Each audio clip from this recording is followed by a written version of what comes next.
두 구절이니까요, 짧아서 함께 두 구절을 합독하여서 읽도록 하겠습니다.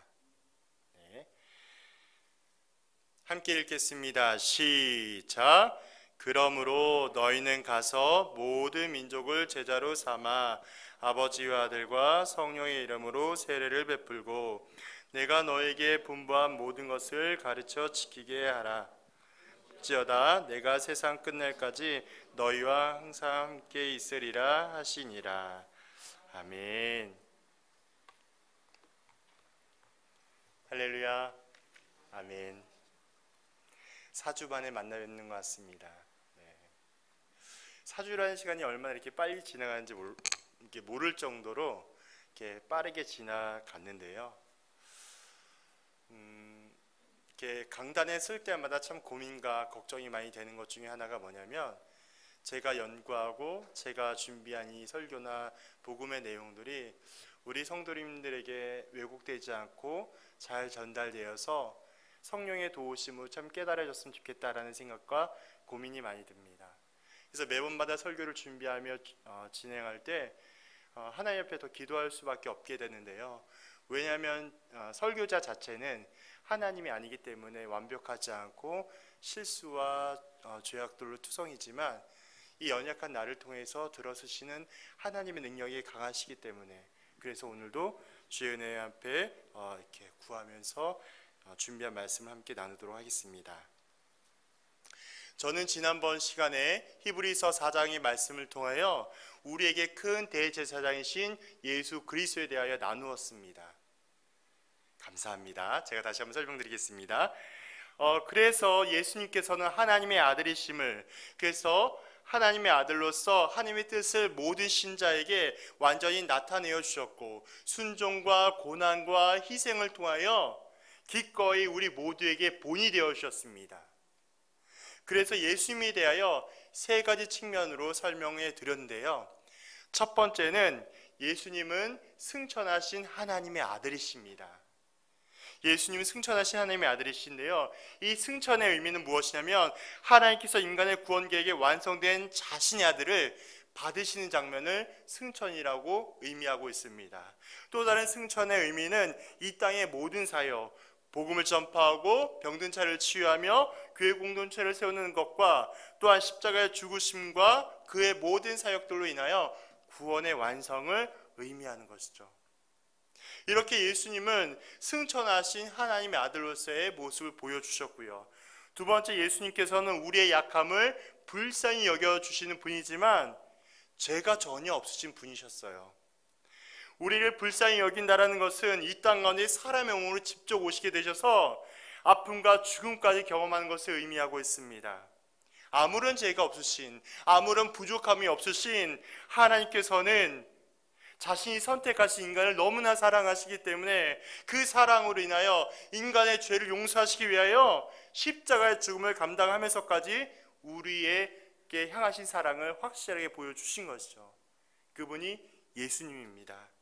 그리고 세 번째는 예수님께서는 우리를 은혜의 보좌 앞으로 담대하게 인도하시는 분이십니다.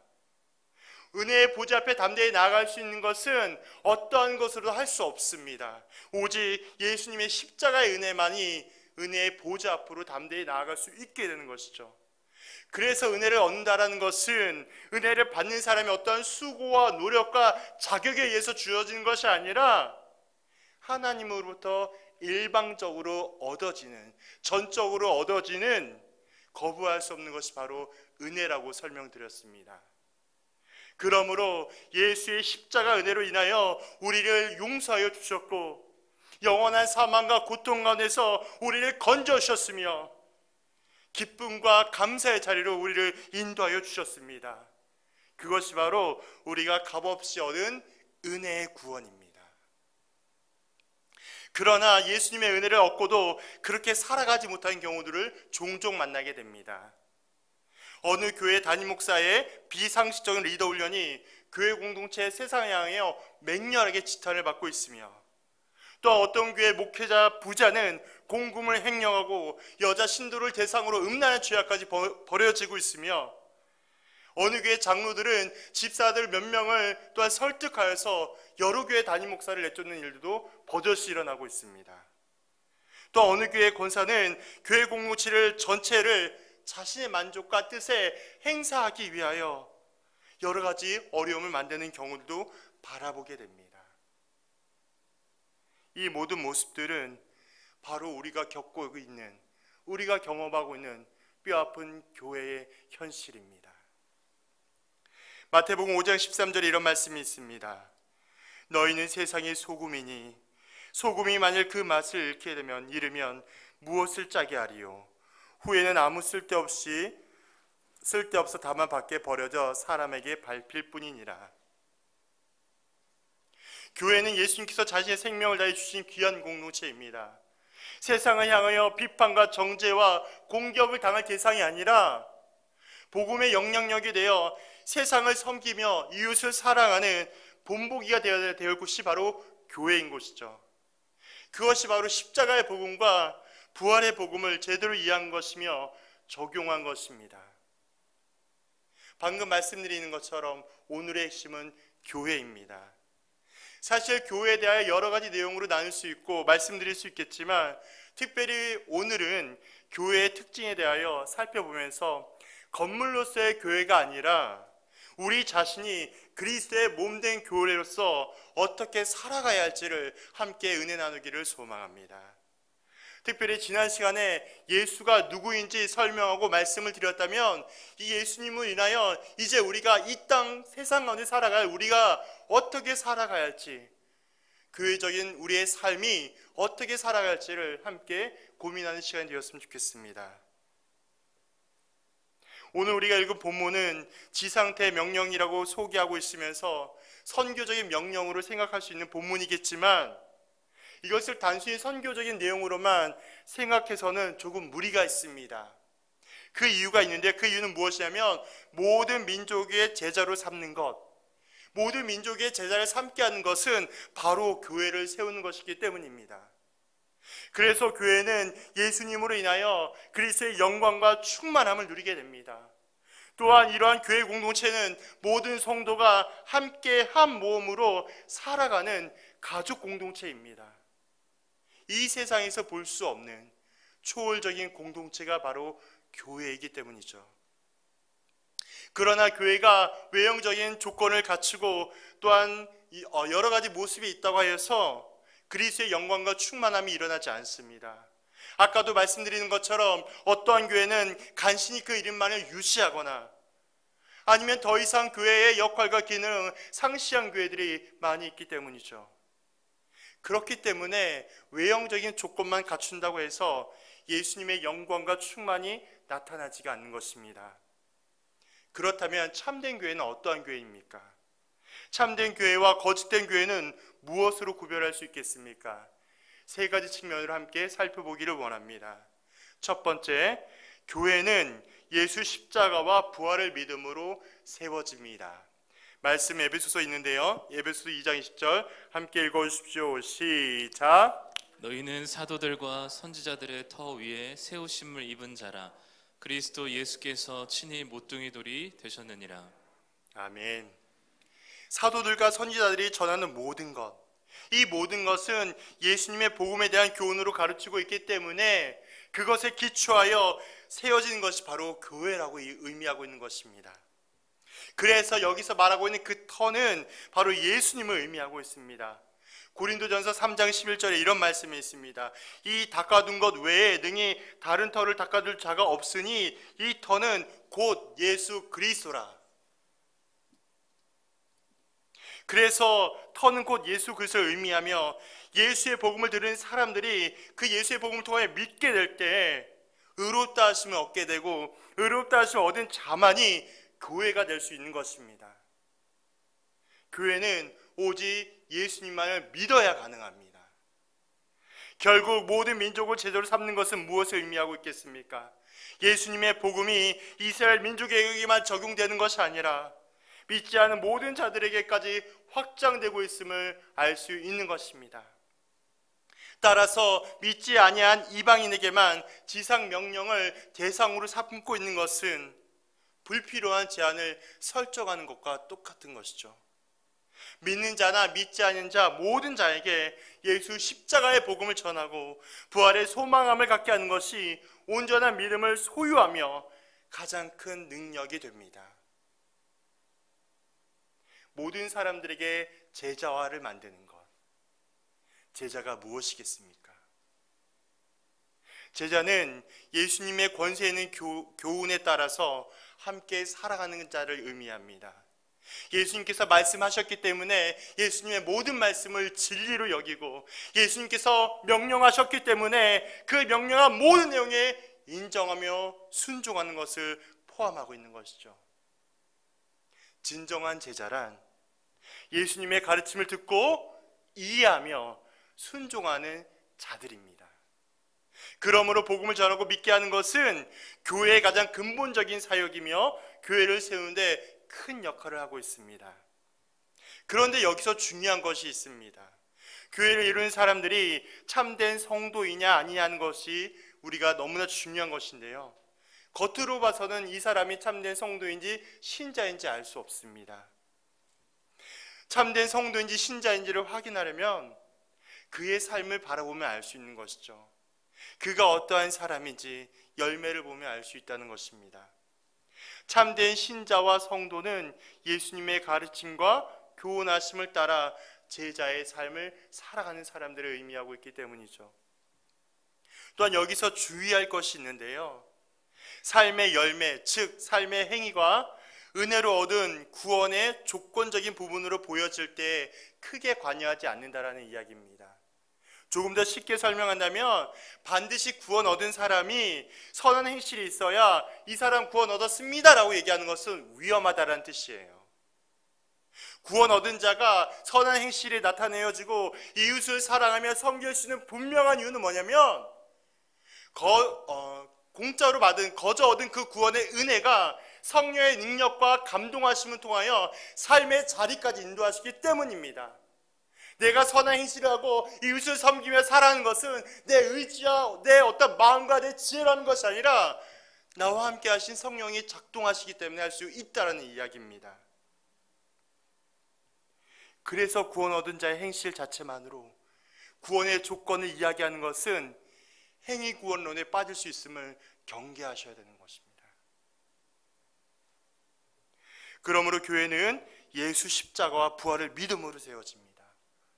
우리를 향한 영원한 생명과 영광만이 교회를 건강하고 견고하게 세워가는 것이죠. 그리스도의 복음 위에 세워진 공동체만이 하나님의 나라와 영광을 온전히 나타낼 수 있는 것입니다. 두 번째, 교회는 삼위 우리 하나님의 이름으로 세례를 베품으로 세워집니다. 가서라는 헬라어 원어를 살펴보면 문장 안에서의 주된 동사가 아님을 발견할 수 있습니다. 헬라어를 살펴보면 동사에는 주된 동사와 보조 동사로 나눠지게 되는데요. 가서라는 것은 주된 동사가 아니라 보조 동사로 알 수 있습니다. 그러면 주된 동사가 무엇이냐면 바로 제자를 삼아가 주된 동사가 되는 것입니다. 이것은 제자로 삼기 위하여 세례를 베풀고 가르치는 것을 의미할 수 있는 것이죠. 하지만 아까도 말씀드리는 것처럼 오늘의 본문을 선교적인 측면으로 생각하여서 가라라는 단어에 집중하다 보면 다른 뜻으로 생각하며 이해하기 쉽습니다. 물론 가는 것이 선교적으로 맞는 의미라고 볼 수 있겠지만 그 또한 조심스럽게 구별해야 할 필요가 있는 것입니다. 왜냐하면 가는 것 자체가 선교의 목적이 될 수 없기 때문입니다. 그래서 가는 것이 목적이라고 이야기한다면 더 이상 선교라고 할 수 없습니다. 우리는 이러한 상황 가운데 가라라는 것을 생각할 때마다 왜 가야 하는가를 기억하셔야 되는 것이죠.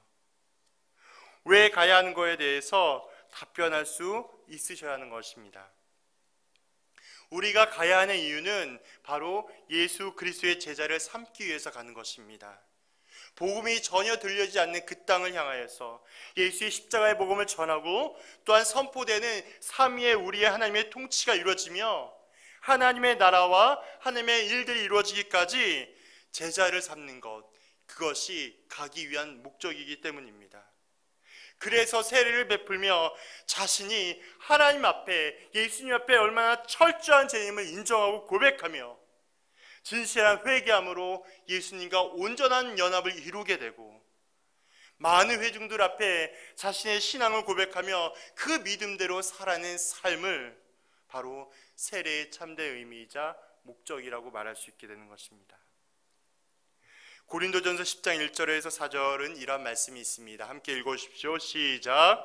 형제들아, 나는 너희가 알지 못하기를 원하지 아니하노니 우리 조상들이 다 구름 아래에 있고 바다 가운데로 지나며 모세에게 속하여 다 구름과 바다에서 세례를 받고 다 같은 신령한 음식을 먹으며 다 같은 신령한 음료를 마셨으니 이는 그들을 따르는 신령한 반석으로부터 마셨음에 그 반석은 곧 그리스도시라. 아멘. 이 내용은 사도 바울이 고린도 지역 교인들을 향하여 구약시대 이스라엘 백성들이 홍해를 건너는 사건을 이야기하고 있습니다. 제가 노란색으로 표시하게 되었는데요, 여기서 나오고 있는 구름과 바다는 똑같은 홍해를 의미하고 있고요, 또 나머지 내용들은 살펴보면서 함께 설명을 드리도록 하겠습니다. 애굽에서 노예로 종살이하고 있다가 모세를 통하여 인도함을 받은 우리 이스라엘 백성들은 홍해를 건너게 되면서 바로 광야를 만나게 됩니다. 이 광야를 지나면 약속의 땅인 가나안으로 들어가게 되죠. 이것을 좀 더 이미지화시켜서 다른 각도로 좀 설명을 드리도록 하겠습니다. 애굽 쪽에서 바라보게 될 때 홍해가 여기 있고요, 애굽은 여기 있습니다. 애굽에서 홍해를 향하여 바라보게 될 때 이스라엘 백성은 어떻게 하고 있을까요? 바다를 향해 달려가고 있는 거예요. 그들이 바다를 향해 달려가고 있는 것입니다. 바로 죽음을 향해 달려가고 있는 것이죠. 애굽 왕을 떠나서, 바로의 왕을 떠나서 바다로 향해 뛰어가는 것은 결국 죽음을 의미하며 행여라도 산다 하여도 붙잡혀서 죽임을 당하고 말 것입니다. 그런데 가나안 쪽으로 생각하면 이야기가 전혀 달라집니다. 여기가 가나안이고요, 여기가 홍해입니다. 홍해에서 노예들이 다시 이스라엘 백성들이 가나안으로 온다는 것은 살아나는 것을 의미합니다. 바다를 통해 죽은 줄만 알았던 이스라엘 백성들이 죽은 것이 아니라 다시 한번 새롭게 살아나는 것을 또렷하게 보게 되는 것이죠. 결국 홍해를 중심으로 옛사람의 죽음과 약속에 대한 새로운 삶이 시작되었음을 의미하고 있습니다. 이것은 사도 바울은 세례받는 의미로 설명하고 있으며 오직 예수 그리스도의 복음으로 새로워지고 새 출발하는 것임을 설명하고 있는 것입니다. 세례의 의미와 범위는 점점 확대되는 것을 알 수 있습니다. 아까 읽었던 9절에서 3절과 4절을 바라보게 되면 다같은이라는 단어가 나옵니다. 이 다같은이라는 단어는 공동체를 상징하고 있습니다.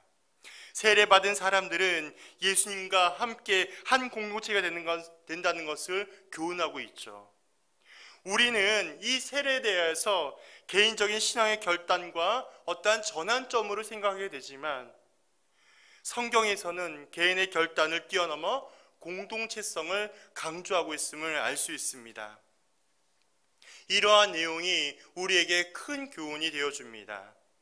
예수님 안에 산다라는 것, 내가 예수님과 함께 연합되었다는 것, 우리 공동체가, 내가 속해 있는 공동체가 예수님과 함께 된다는 것을 다시 한번 깨닫게 되는 것이죠.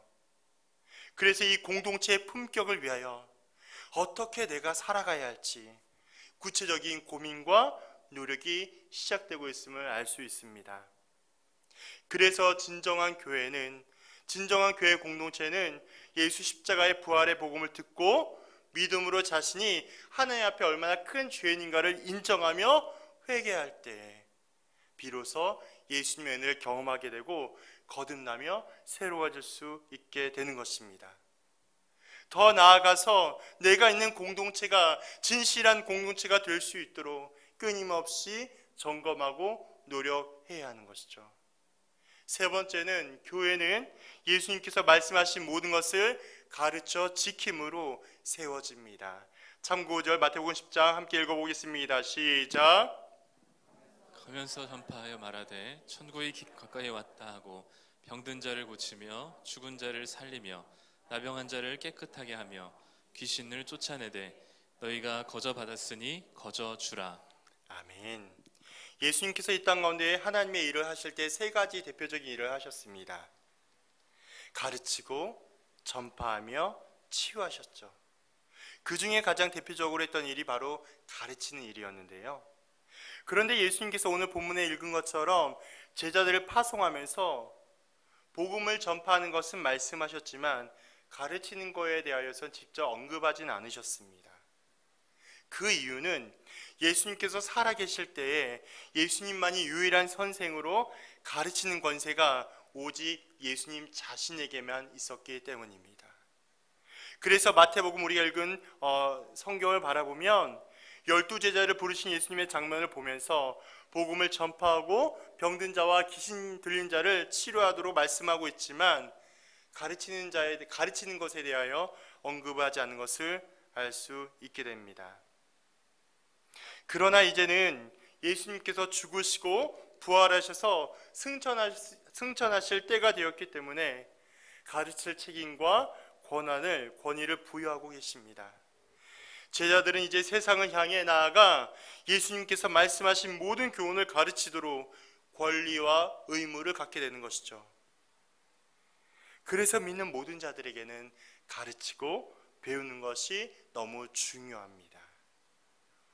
왜냐하면 진리를 가르치지 않거나 배우지 않게 된다면 무엇을 믿고 누구를 따라야 하며 어떠한 기준과 가치로 살아갈지를 불분명하기 때문입니다. 세상의 지식과 경험으로 적당히 타협할 수 있는 큰 오류를 경험하게 됩니다. 이 모든 것은 예수님에 대하여 가르치지 않거나 배우지 못한 잘못된 결과라고 설명드릴 수 있습니다. 그래서 여기서 잠깐 말씀을 드린다면 곧 만약에 나중에 SBS가 진행될 때 많은 참여를 부탁드리겠습니다. 잠깐 한 가지 좀 소개를 드리도록 하겠습니다. 서울의 B라는 교회의 K 목사에 대한 이야기인데요. 최근 서울 동대문구 B교회의 K 목사가 자신의 교인들을 대상으로 엽기적인 리더 훈련을 진행하면서 이것이 세상에 폭로가 되었습니다. 많은 이슈화가 되었는데요. 그의 가장 중심의 내용이 무엇이냐면 고린도 후서 6장 3절에서 10절에 있는 내용을 문자적으로 이해하고 인용하여 엽기적인 훈련을 강요했다는 것입니다. 그래서 믿음이 뛰어나다는 것을 보여주기 위하여 제가 이렇게 적어드렸는데 이런 일들이 벌어진 거예요. 여름 기간 동안 3시간 동안에 캠퍼스 안을 뛰고 그리고 사람의 인분을 먹으면서 견디고 그리고 이렇게 주점이나 술집에 가서 전도하다가 매 맞으며 참고 그러다 어느 한 성도님은 뇌출혈로 입원하여 쓰러지고 또한 물질에 쓰지 않고 구걸하여 이동하고 이외에 많은 내용들이 있지만 어찌됐든 이렇게 말도 안 되는 일들이 벌어지고 있는 것입니다. 도무지 이해가 가지 않는 일들이죠. 예수를 모르는 사람들이 들어도 있을 수 없는 일들이 수년 동안 그 교회에서 버젓이 일어나고 있는 것입니다. 이것이 얼마나 성경을 문자적으로 아니면 내가 원하는 자의적으로 해석하고 있는 잘못된 죄악인지를 여실하게 보여주고 있습니다. 결국 예수님께서 십자가로 우리에게 주신 은혜의 복음을 자신의 욕심과 죄로 훼손한 것 같으며 성경이 얼마나 무지한 자임을 보여주고 있는 모습인 것이죠. 그래서 기억하십시오. 분부한 모든 것을 가르치며 배우는 것 너무나 중요합니다. 하나님의 말씀을 사모하며 마음속에 기억하고 반복하는 것이 너무나 중요합니다. 하나님은 우리를 너무나 사랑하시기 때문에 그 사랑 때문에 우리의 죄를 용서하시기 위하여 이 땅 가운데 사람의 몸으로 오셨고 사람의 몸으로 오신 것뿐만 아니라 십자가에 죽으면서까지 우리의 죄를 온전히 용서하여 주셨습니다. 그 사랑 때문에 그 은혜 때문에 우리가 살아가고 있는 것이죠. 가르치고 배웠다면 지키게 하는 것입니다. 십자가와 부활의 복음 듣고 믿음에 이르게 되었다면, 즉 복음을 가르치고 배운 자라면 반드시 배운 대로, 가르친 대로 삶의 자리 가운데 그것이 나타나야 합니다. 그렇게 행하여질 때 교회 공동체는 많은 사람들이 함께 예배드리며 주님과 교제할 수 있는 공동체로 되어질 수 있게 되는 것이죠. 또한 이러한 현상들로 인하여서 우리는 다양한 사람들을 만날 수 있다는 장점을 보게 되는데요. 장점도 있지만 단점도 있습니다. 여기서 말하고 있는 단점이란 나와 전혀 다른 사람들을 만나서 예상하지 못한 어려움과 결과를 만나는 것을 이야기합니다. 이렇게 단점을 만나게 되면 오해를 만나게 되고 감정이 상하기도 하고 서로 얼굴을 보기 싫을 만큼 피하고 싶은 일도 있을 수 있습니다.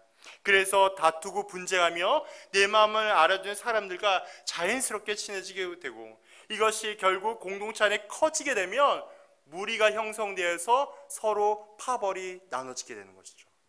마치 고린도 교회 안에 있는 아볼로파, 바울파, 게바파 같이 분파가 형성되는 것처럼 이러한 모습이 우리에게도 있을 수 있는 것입니다. 그래서 분부한 모든 것을 가르치고 배웠다면 지키게 하는 것이 너무나 중요합니다. 바로 하나님을 내가 사랑한다라고 고백하고 있다면 내 이웃을 향한, 내 옆에 있는 성도를 향한 사랑과 이해와 또한 배려하는 것은 너무나 마땅한 것이죠. 오직 말씀의 은혜에 따라 성령의 능력으로 나를 변화시켜 주시고 인도하여 주심을 경험해야 합니다. 그것이 먼저 나라부터 시작되어 더 나아가 우리 공동체로 확장되어야 합니다. 하나님께서 가장 기뻐하시고 하나님께서 가장 만족하시는 신앙의 가족 공동체로 우리가 바뀌어져야 합니다. 그러면 본문을 통하여 우리는 어떠한 교훈을 깨달을 수 있겠습니까? 한 가지로 좀 나누고 싶은데요. 거룩한 교회는 오직 그리스도의 복음 위에 세워진 초월적 가족 공동체임을 기억합시다. 줄이면 교회는 복음 위에 세워진 초월적 가족 공동체임을 기억합시다. 교회가 무엇이겠습니까? 교회는 살아계신 하나님을 섬기기 위하여 세상으로부터 불러냄을 받은 백성들의 모임입니다. 이 교회의 헬라 원어인 에클레시아의 의미를 바르게 이해한다면 우리의 교회는 건물이나 제도나 기관이나 조직체로 바라볼 것이 아니라 삼위의 우리 하나님, 성부와 성자와 성령의 삼위 우리 하나님으로부터 은혜의 구원을 받은 백성임을 기억하셔야 합니다. 그렇다면 우리가 꿈꾸는 교회, 어떤 교회가 되어야 되겠습니까? 저와 성도님들이 꿈꾸는 교회가 어떠한 교회가 되어야 하겠습니까? 위대한 교회를 꿈꾸십니까? 아니면 유명한 교회를 꿈꾸십니까? 아니면 차고 넘치는 재정으로 인하여 풍성하고 풍족한 교회를 꿈꾸고 계십니까? 우리가 꿈꾸는 교회는 이러한 교회가 돼서는 안 됩니다. 진정 우리가 꿈꾸는 교회는 예수님께서 머리가 되시는 교회, 오직 예수님만을 높이는 교회, 그러한 교회가 되어야 하는 줄로 믿습니다. 매주 주일마다 예배 드릴 때마다 우리의 다음 세대 친구들과 자녀들이 하나님의 은혜와 하나님의 임재하심을 경험하며 하나님만을 경배하는 그러한 성령 충만한 교회가 우리 교회가 되어야 합니다. 예수님께서는 자신의 생명을 내어주면서까지 이 교회를 얼마나 아름답고 존귀하게 여기겠습니까? 예수님의 생명, 예수님의 소망, 예수님의 능력이 충만한 곳이 바로 교회가 되어야 하겠습니다. 복음 위에 세워져 있는 이 교회는 어떻게 하면 복을 받아서 잘 되는 곳이 아닙니다. 복음 위에 세워진 교회는 어떻게 하면 내 형편이 나아지고 여러 사람들 앞에 인정받으며 높이 받는 것이 교회가 되어서는 안 됩니다. 복음 위에 세워진 교회는 오직 예수님만이 높임받고 예수님께서만이 예배받고 경배받으시기에 마땅한 곳이 교회가 되어야 합니다. 우리가 진짜 예수님을 섬기는 이유는, 우리가 진짜 예수님께 경배하며 예배하는 이유는 예수님께서 전능해서도 아니고 예수님께서 전지에서도 아니고 예수님께서 능력이 많으서도 아닙니다. 우리가 진짜 예수님을 따르고 섬기는 그 분명한 이유는 예수님만이 유일하신 하나님이시기 때문입니다. 예수님 외에 다른 구원의 방법이 없고 예수님만이 유일하신 하나님이며 의지하실 분이시기 때문입니다. 예수님 외에는 소망이 없기 때문입니다. 그래서 우리 모두는 오직 예수님만을 믿고 따르는 것입니다. 이것이 복음 위에 견고히 세워져가는 교회 공동체입니다. 이것이 복음과 교회의 관계 속에서 우리가 늘 끊임없이 살아가야 할 그리스도의 몸된 교회가 되어야 할 것입니다.